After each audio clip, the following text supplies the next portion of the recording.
श्री शिवाय नमस्तुभ्यम।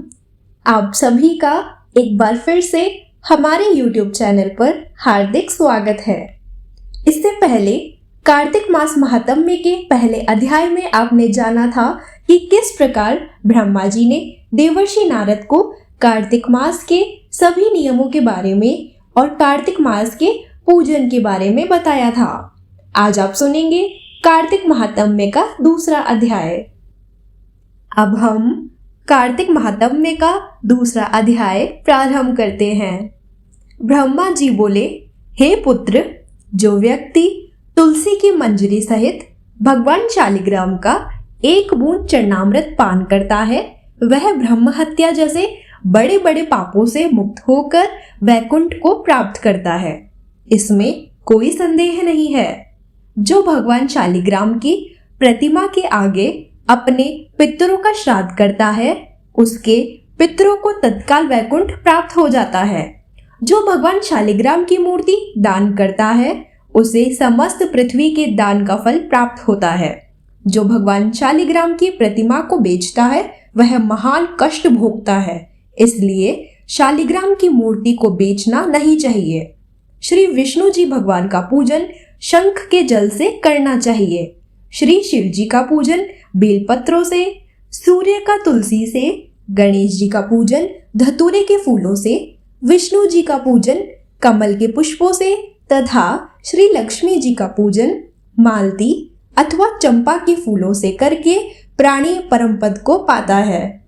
परंतु जो भगवान को परम प्रिय तुलसी से भगवान शालिग्राम की पूजा करता है, उसकी महिमा का वर्णन कोई भी नहीं कर सकता। इस प्रकार पूजा करने वाला भक्त जन्म मरण के अपार कष्ट से मुक्त हो जाता है। जिसकी मृत्यु तुलसी माला धारण किए हुए होती है, वह जीव बिना किसी रोक टोक के सीधा वैकुंठ धाम को जाता है। जो तुलसी की छाया में अपने पितरों का श्राद्ध करता है, उसके पितरों की अक्षय तृप्ति हो जाती है। तुलसी का सींचन गंगा, यमुना तथा नर्मदा के स्नान के समान होता है। तुलसी का वृक्ष उगाने और सींचने से तथा नित्य स्पर्श करने से मनुष्य के मनसा, वाचा और कर्मणा तीनों प्रकार के पाप नष्ट हो जाते हैं।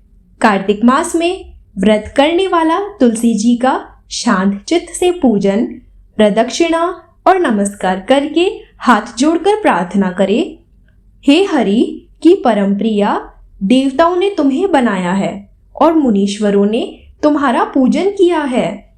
मैं भी तुम्हें नतमस्तक नमस्कार करता हूँ। जो प्राणी आंवले के पत्तों और पुष्पों से भगवान का पूजन करता है अथवा आंवले के वृक्ष के नीचे बैठकर भगवान का पूजन करता है, उसको स्वर्ण के फलों और फूलों से पूजा करने का पुण्य फल प्राप्त होता है। जो मनुष्य द्वादशी को तुलसी तथा आंवले के पत्तों को तोड़ता है, वह घोर नरक भोगता है। प्रत्येक मनुष्य को चाहिए कि कार्तिक मास में आंवले के फल, तुलसी और गोपी चंदन की माला धारण करे। ऐसा करने से वह आवागमन के चक्र से मुक्त हो जाता है। कार्तिक मास में स्नान और व्रत करने वाले मनुष्य को चाहिए कि वह ब्राह्मणों को भोजन कराने के पश्चात चंदन, पुष्प, पान तथा दक्षिणा देकर संतुष्ट करे। संपूर्ण कार्तिक मास में पृथ्वी पर शयन करे, ब्रह्मचर्य का पालन करे, पत्तल में भोजन करे और मौन व्रत से प्राणी परम वीर, धीर, गंभीर और कीर्तिवान होता है। जो मनुष्य एक समय आंवले के वृक्ष के नीचे पूर्ण कार्तिक मास भोजन करता है, उसके 1 वर्ष के समस्त पाप नष्ट हो जाते हैं। व्रत करने वाले को शहद, कांजी, दाल, तेल, कच्चा भोजन, दूसरे का अन्न तथा कोई भी तामसी तथा बुरे नामों वाला भोजन नहीं करना चाहिए। रविवार को आंवला खाना भी वर्जित है। देव, गौ, वेद तथा दूसरों की निंदा नहीं करनी चाहिए। अंडे, मांस इत्यादि का सेवन तो क्या, ध्यान भी नहीं करना चाहिए। मिट्टी में उत्पन्न हुआ नमक, मसूर, बासी भोजन, तांबे के पात्र में डला हुआ दूध इत्यादि ये सब मांस के समान ही माने जाते हैं। अतः इनका प्रयोग भी नहीं करना चाहिए। केवल स्वयं अपने लिए बनाया गया भोजन भी मांस के समान होता है, अतः किसी दूसरे को खिलाने के बाद ही स्वयं भोजन करें। लहसुन, प्याज, फूल गोभी, गाजर, जंगली घिया, बैंगन पेठा तथा दोबारा पकाया भोजन व्रत में नहीं खाना चाहिए। रजस्वला स्त्री, मलेच्छ, पतित तथा पाखंडी आदि से भूलकर भी बात नहीं करनी चाहिए।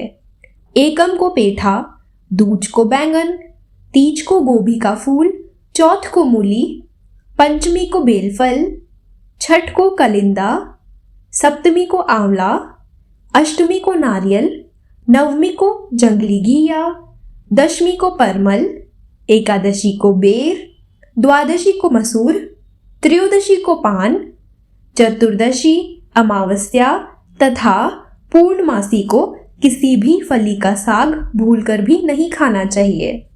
इसी के साथ कार्तिक महात्म्य का दूसरा अध्याय पूर्ण होता है। दोस्तों, कल हम कार्तिक महात्म्य का तीसरा अध्याय सुनेंगे। हे श्री हरि, इस कथा को कहने, सुनने और हुकारा भरने वाले सभी भक्तों पर अपनी कृपा दृष्टि बनाए रखना। ऐसी और कहानी के लिए चैनल को सब्सक्राइब, वीडियो को लाइक और कमेंट बॉक्स में हरे कृष्ण राधे राधे अवश्य लिखें।